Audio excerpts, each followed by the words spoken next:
Deddy Sitorus kena batunya, selalu menyerang keluarga Jokowi. Dan sekarang dilawan langsung oleh emak-emak di saat dia menjadi pembicara. Kapokmu kapan? Sudah. Bilang sama dia, kalau lempar pertanyaan sini, bertahan dong. Ya bertahan, jangan bertahan. Dia ke orang, dia pulang. Oke. Siapa yang pulang? Kalau yang pulang, istrinya di sini. Istrinya di sini. Kamu tadi udah ngomong, dia mana? Panggil dong. Jangan emosi kayak begitu. Ya, kenapa? Tidak menghargai orang.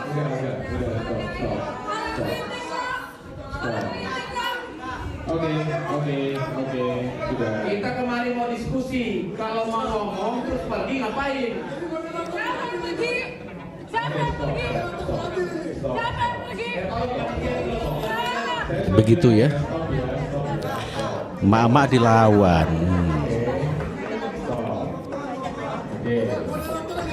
Mentang-mentang anggota dewan ya.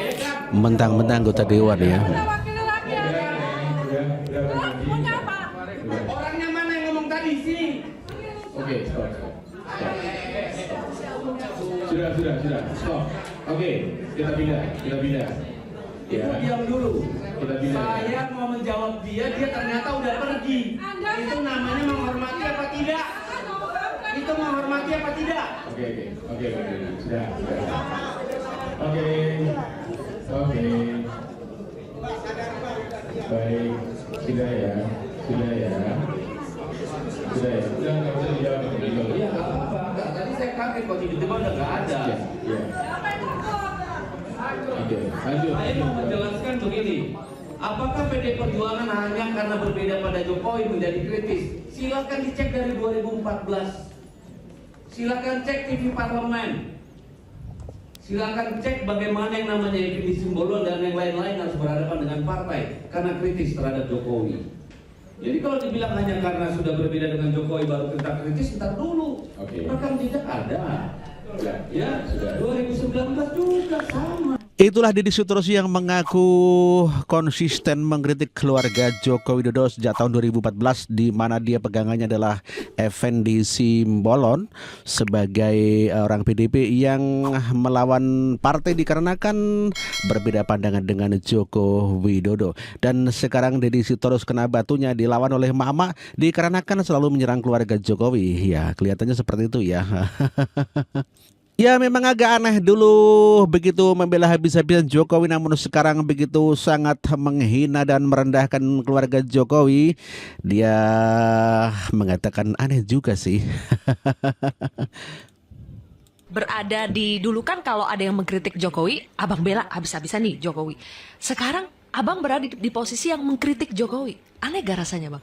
Ya tentu saja aneh. Tapi karena dia melalui sebuah proses yang cukup panjang, Proses itu kan mau cukup nggak panjang. mau mempengaruhi kita kan. Akhirnya kita bicara apa adanya secara lugas. Kalau dulu kita katakanlah harus pintar-pintar ngebungkus gitu ya. Lalu katakan menarasikan. Kalau sekarang ya lugas saja gitu ya. Walaupun ya terus terang mungkin sebagian orang tidak nyaman, tapi ya this is who I am gitu. Kalau Akhirnya bisa menjadi diri sendiri nih setelah ya harus menjadi pengkritik. Kalau nggak kan jadi lucu. Dulu waktu saya bela Jokowi juga sama, saya kira apa yang dikatakan orang kalau itu salah menurut saya dan saya punya argumen, ya pasti saya lawan dengan cara yang sama. Sekarang saya mengkritik beliau, jadi nggak ada yang berbeda sebenarnya. Oke. Cuma dulu dalam posisi apapun kita tetap harus bela Jokowi. Kalau sekarang ya apa yang menurut kita tidak benar atau tidak lurus ya kita harus katakan. Deddy Sitorus juga menilai bahwa loyalitas anak Presiden Joko Widodo perlu dipertanyakan dikarenakan bergabung dengan Prabowo maju dalam Pilpres kali ini, yakni Gibran Rakabuming Raka. Loyalitas keluarga Jokowi ke PDIP. Politikus PDIP Deddy Sitorus menyoroti masuknya Presiden Joko Widodo dan keluarga dalam pusaran kontestasi politik pada Pilpres 2024 dengan mendekat pada Prabowo Subianto. Deddy Sitorus menilai Presiden Jokowi yang juga kader PDIP serta merintis karir politik untuk dirinya dan keluarganya dari bawah di PDIP seharusnya lebih jernih dalam pengambilan keputusan. Ucapan Deddy ini terkait dengan desas-desus Gibran yang diprediksi akan maju sebagai cawapres Prabowo Subianto. Gibran yang merupakan kader PDIP berpotensi masih memenuhi syarat untuk mendaftarkan diri sebagai bakal cawapres. Jadi menuturkan ini adalah ujian buat Presiden Jokowi dan keluarganya. Apakah memang ujian, bisa ya. menjadi panutan, memegang teguh nilai dan budi pekerti luhur, atau ikut dalam situasi pragmatis ini?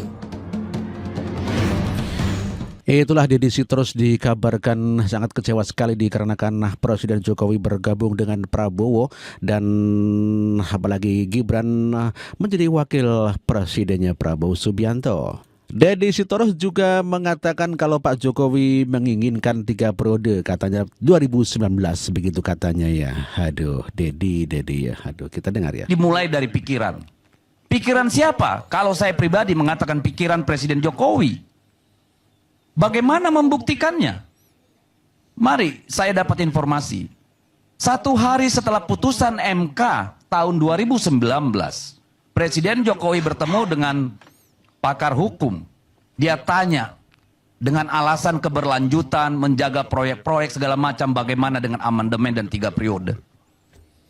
1 hari setelah putusan MK 2019 sudah muncul itu pikiran 3 periode. Jadi ini dimulai dari pikiran, lalu diikuti oleh tindakan. Itulah yang menyebabkan kehancuran pada hari ini. Hilangnya moralitas, etika, dan nilai-nilai. 1,5 tahun sebelum pemilu, Pak Jokowi memulai skenarionya. Apa? Dimulai dari mana? Pembentukan KIB. Meminta yang namanya PKB gabung dengan Gerindra. Banyak isu soal penjegalan Anies Baswedan muncul itu. Dan itu berterusan, kemudian berjalin ketika kemudian muncul yang namanya keputusan MK 90. Jadi ini masalah sudah dari hulu, Pak. Dari ujungnya sudah bermasalah. Makanya kalau ketika tadi tiba-tiba ada partai-partai dipaksa oleh KPU pusat supaya lolos verifikasi, ya itulah tindakan dalam rangka melaksanakan pikiran itu. Begitu sering menyerang keluarga Jokowi dan Presiden Jokowi sendiri, tentu saja hal ini mendapat catatan dari warga masyarakat sehingga masyarakat begitu gerah dan geram bila ketemu dengan Deddy Sitorus, maka bisa terjadi perlawanan seperti di dalam rapat tadi. Deddy Sitorus juga sangat bahagia sekali apabila IKN gagal dan tentu saja akan menyalahkan Presiden Joko Widodo dan mengatakan hambalang jilid 2 ya, mangkrak krak. Deddy Sitorus. Akhirnya Pak Jokowi sepertinya tidak akan jadi berkantor di IKN seperti yang kita duga. Kenapa? Karena belum siap lah. Jadi kalau kemarin ngebet pengen berkantor di sana, sekarang Pak Jokowi sudah realistis. Ya, makanya Pak, apa-apa itu emang nggak bisa dikebut sesuai kemauan kita. Syukurlah Bapak akhirnya mau menerima kenyataan. Tidak hanya bahwa tidak jadi berkantor di sana, seperti yang Bapak katakan, air belum ada, listrik belum ada. Tetapi juga siap-siap saja bahwa IKN itu tidak akan pernah jadi seperti yang Bapak mimpikan, ya kan? Ada peluang ke situ. Kenapa? Karena IKN bukan lagi prioritas dari pemerintahan baru. So, mari kita nikmati apa yang akan terjadi. Semua sudah sudah ditulis di langit lah. Kita berharap IKN selesai, tapi kalau memang tidak jadi prioritas pemerintahan baru, Bapak mau bilang apa, ya kan? Kita pun hanya bisa bersuara, tidak bisa melakukan apapun. Gitu Pak Jokowi, terima kasih karena kembali. Deddy Sitorus juga berharap agar Prabowo Subianto tidak lagi melanjutkan IKN. Sepertinya seperti itu, dan biar Pak Jokowi menjadi presiden hambalang jilid 2 yang mangkrak. Ya, jawaban seorang anggota dewan kok seperti itu ya. Luar biasa ini Pak Deddy Sitorus ya. Aduh. Dalam menanggapi komentar warga juga sangat lucu sekali ya, seperti bukan seorang anggota dewan atau pejabat ya. Ada seorang yang mengomentari Jokowi nggak banyak omong, diem tapi kerja. Deddy Sitorus menjawab, Jokowi nggak banyak omong, cuman banyak bohong dan banyak nabrak konstitusi dan banyak utang, banyak oligarki, banyak nyatikan oposisi dan keluarganya. Silahkan diteruskan, demikian kata Deddy Sitorus. Ada komentar dari Muhammad Khoir juga mengatakan hidup Pak Jokowi presiden terbaik, IKN tetap lanjut, Jokowi terbaik. Lalu jawabannya Deddy Sitorus bagaimana? Nggak pantas sebagai seorang pejabat ya. Lo sembah saja sampai bongkok. Nggak pantas gitu ya. Aduh, parah Deddy Sitorus.